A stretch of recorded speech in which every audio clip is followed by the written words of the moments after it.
ദൈവതിരുനാമത്തിന് നന്ദിയോടെ സ്തോത്രം ചെയ്യുന്നു.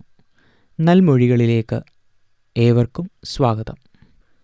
ഇന്ന് നാം ചിന്തിക്കുവാൻ പോകുന്നത് മർക്കോസിൻ്റെ സുവിശേഷം 4-ാം അധ്യായം 10 മുതൽ 12 വരെയുള്ള വാക്യങ്ങളാണ്. മർക്കോസിൻ്റെ സുവിശേഷം 4-ാം അധ്യായം 10 മുതൽ 12 വരെ. അനന്തരം അവൻ തനിച്ചിരിക്കുമ്പോൾ അവനോട് കൂടിയുള്ളവർ 12 ആ ഉപമകളെക്കുറിച്ച് ചോദിച്ചു. അവരോട് അവൻ പറഞ്ഞത്, ദൈവരാജ്യത്തിൻ്റെ മർമ്മം നിങ്ങൾക്ക് നൽകപ്പെട്ടിരിക്കുന്നു. പുറത്തുള്ളവർക്കോ സകലവും ഉപമകളാൽ ലഭിക്കുന്നു. അവർ മനം തിരിയാതെയും അവരോട് ക്ഷമിക്കാതെയും ഇരിക്കത്തക്കവണ്ണം അവർ കണ്ടിട്ടും അറിയാതിരിപ്പാനും കേട്ടിട്ടും ഗ്രഹിക്കാതിരിപ്പാനും സംഗതി വരും. മർക്കോസിൻ്റെ സുവിശേഷം 4-ാം അധ്യായം ആരംഭിക്കുന്നത് യേശു കർത്താവ് കടലിൻ്റെ അരികിൽ വലിയ പുരുഷാരത്തോട് ഉപദേശിക്കുന്ന കാര്യങ്ങളെക്കുറിച്ചാണ്. പ്രത്യേകമായി അവനൊരു ഉപമ പറയുന്നു. മർക്കോസിൻ്റെ സുവിശേഷം 4-ാം അധ്യായം ആദ്യത്തെ ചില വാക്യങ്ങളിൽ നാം വായിക്കുന്നു, വിതയ്ക്കുന്നവൻ വിത്ത് വിതപ്പാൻ പോയി. ചിലത് വഴിയരികെ വീണു, അത് പറവകൾ തിന്നുകളഞ്ഞു. പാറസ്ഥലത്ത് വീണതായിട്ടുള്ള വിത്തുകൾ പെട്ടെന്ന് മുളച്ചു, എന്നാൽ സൂര്യൻ്റെ വെയിലേറ്റ് വാടിപ്പോയി എന്ന് നാം വായിക്കുന്നു. മൂന്നാമതായി നാം കാണുന്നത് മുള്ളിനിടയിൽ വീഴുന്ന വിത്ത്. മുള്ള് വളർന്ന് അതിനെ ഞെരുക്കി കളഞ്ഞു എന്ന് നാം വായിക്കുന്നു. നാലാമതായിട്ട് നല്ല നിലത്ത് വീണ വിത്ത്.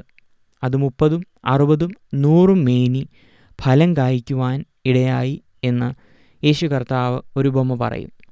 എന്നാൽ അതിനുശേഷം യേശു കർത്താവ് തനിച്ചിരിക്കുമ്പോൾ ശിഷ്യന്മാർ അവൻ്റെ അടുക്കൽ വന്ന് ചോദിക്കുകയാണ്. ശിഷ്യന്മാർ മാത്രമല്ല, അവനോട് കൂടെ ഉള്ളവർ എന്ന് 10-ാം വാക്യത്തിൽ നാം വായിക്കുന്നു. അനന്തരം അവൻ തനിച്ചിരിക്കുമ്പോൾ അവനോട് കൂടെയുള്ളവർ 12 ആ ഉപമയെക്കുറിച്ച് അല്ലെങ്കിൽ അവൻ പറഞ്ഞ ഉപമകളെക്കുറിച്ച് ചോദിച്ചു.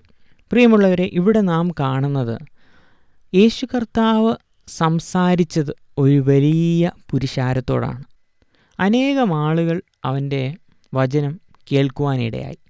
എന്നാൽ 10-ാം വാക്യത്തിൽ നമ്മൾ വായിക്കുന്നു, അവൻ തനിച്ചിരുന്നപ്പോൾ അവനോട് കൂടെയുള്ളവർ 12 ആ ഉപമകളെക്കുറിച്ച് ചോദിച്ചു.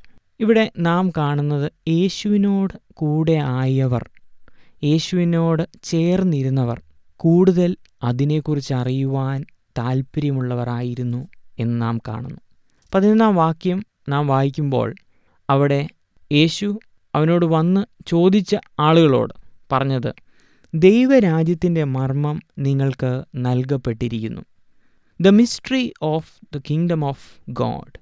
പ്രിയമുള്ളവരെ, നാം മനസ്സിലാക്കേണ്ട ഒരു സത്യം എന്ന് പറയുന്നത് യേശു ക്രിസ്തുവിൻ്റെ സുവിശേഷം മാത്രമല്ല, യേശു ക്രിസ്തു എന്നതാണ് സുവിശേഷം. The mystery is Jesus himself. ദൈവരാജ്യത്തിൻ്റെ മർമ്മം എന്ന് പറയുന്നത് കർത്താവായ യേശു ക്രിസ്തു തന്നെയാണ്. യേശു കർത്താവ് അവരോട് പറയുന്നത്, പുറത്തുള്ളവർക്കോ സകലവും ഉപമകളാൽ ലഭിക്കുന്നു, എന്നാൽ നിങ്ങൾക്ക് ഈ ദൈവരാജ്യത്തിൻ്റെ മർമ്മം വെളിപ്പെട്ടിരിക്കുന്നു. എന്താണ് ദൈവരാജ്യത്തിൻ്റെ മർമ്മം എന്ന് നാം ചിന്തിച്ചല്ലോ.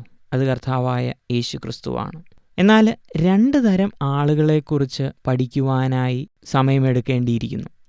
ആരാണ് ഈ 2 തരം ആളുകൾ? 1, മർമ്മം വെളിപ്പെടാത്ത ആളുകൾ. 2, മർമ്മം വെളിപ്പെട്ടവർ. ആരോടാണ് കർത്താവായ യേശു ക്രിസ്തു പറയുന്നത്, നിങ്ങൾക്ക് ഈ മർമ്മം വെളിപ്പെട്ടിരിക്കുന്നു? യേശു കർത്താവിനോട് അടുത്തിരുന്നവർ, 12. യേശു കർത്താവ് തനിച്ചിരുന്നപ്പോൾ ഇതിനെക്കുറിച്ച് കൂടുതൽ അറിയുവാൻ ആഗ്രഹമുള്ളവർ. രണ്ടാമത്തെ കൂട്ടർ എന്ന് പറയുന്നത് ആ വലിയ പുരുഷാരത്തിലുള്ള ആളുകളാണ്. അവരുടെ പ്രത്യേകത എന്താണ്? അവർക്ക് ഉപമകളാൽ ഇതെല്ലാം ലഭിക്കുന്നു, എന്നാൽ അവർ ഗ്രഹിക്കുന്നില്ല. അവരതിന് വേണ്ടതായിട്ടുള്ള ആക്ഷൻ എടുക്കുന്നില്ല എന്നുള്ളതാണ് അതിൻ്റെ സത്യം. അവരെക്കുറിച്ചാണ് യേശു കർത്താവ് 12-ാം വാക്യത്തിൽ പറയുന്നത്, അവർ മനം തിരിയാതെയും അവരോട് ക്ഷമിക്കാതെയും ഇരിക്കത്തക്കവണ്ണം അവർ കണ്ടിട്ടും അറിയാതിരിപ്പാനും കേട്ടിട്ടും ഗ്രഹിക്കാതിരിപ്പാനും സംഗതി വരും. പ്രിയമുള്ളവരെ, 2 തരം ആളുകൾ ഉണ്ട് എങ്കിൽ നാം ഏത് തരത്തിൽ ഉള്ളവരാണ്?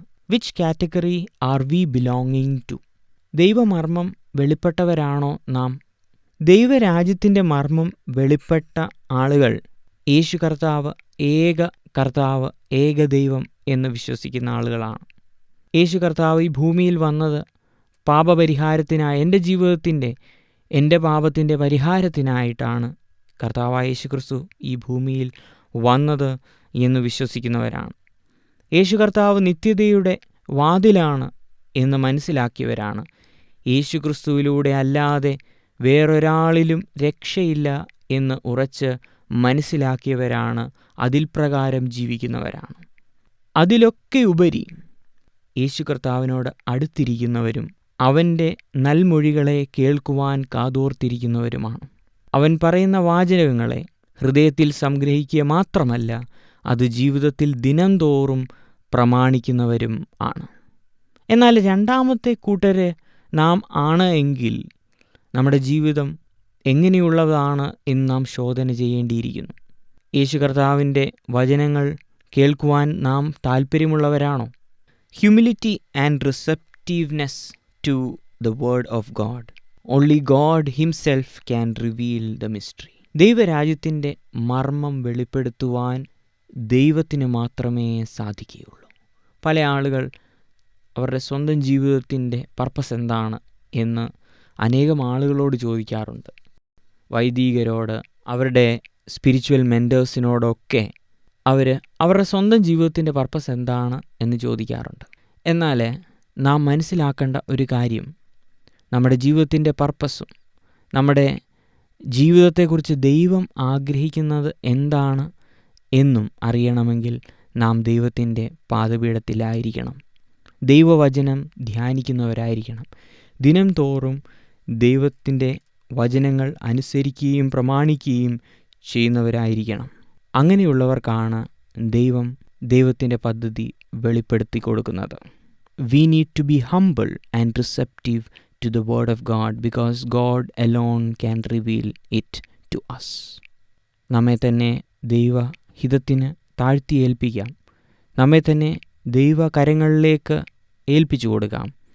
അവൻ പറഞ്ഞ കാര്യങ്ങൾ നാം കേൾക്കാതിരുന്നിട്ടുണ്ടെങ്കിൽ അത് അനുസരിക്കുവാനായുള്ള ഒരു മനോഭാവം നമുക്ക് കാണിക്കാം.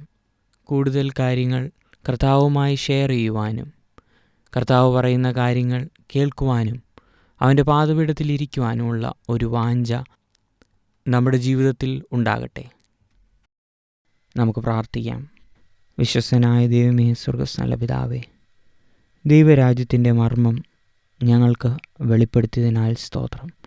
കർത്താവെ, അനേകം ആളുകൾ, വലിയ പുരുഷാരം നിൻ്റെ സന്നിധിയിൽ വന്ന് ഉപമകളാൽ നിൻ്റെ വചനങ്ങൾ കേട്ടല്ലോ കർത്താവ്. എന്നാൽ നിന്നോട് അടുത്തിരിക്കുന്നവർ മാത്രം അതിൻ്റെ അർത്ഥം ഗ്രഹിക്കുവാൻ ഉള്ള താല്പര്യം കാണിച്ചു എന്ന് ഞങ്ങൾ മനസ്സിലാക്കുന്നു.